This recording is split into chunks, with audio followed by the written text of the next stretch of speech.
Okay, so let's start with our fiction section of the library, probably our most popular section of the library. I know a lot of you really love your fiction stories, and I do too. But how are they organized? Well, I'm going to show you. First thing that you want to do is take a look at the spine label in a fiction book, or on a fiction book.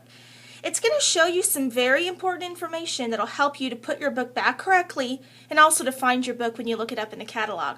The first thing to notice is at the top of the spine label are the letters FIC, which stands for, what do you think it stands for?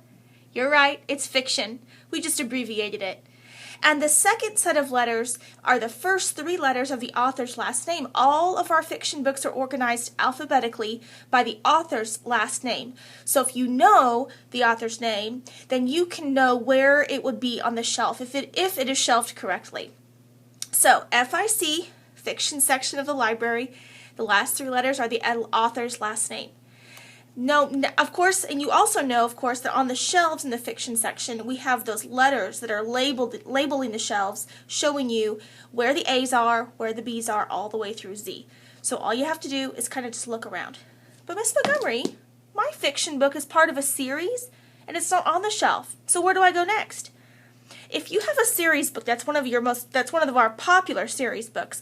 Those have actually been pulled, and they're on a couple of carts. So if you're a Geronimo Stilton fan, or a Junie B. Jones fan, or a Dear America fan, you might want to check the carts to see where your book is. One other thing about fiction, we have some books that are paperback books, and they are filed in another place in the library. So you'll see those in just a moment.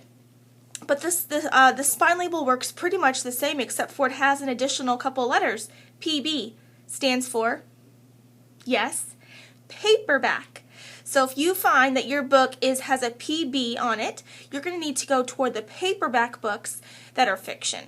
And then from there, you can see that you have FIC for fiction. That's the same. And then the same thing on the bottom, the author's first three letters of their last name. So, that's how you find fiction books in the library. Later today, you're going to be practicing. Good luck!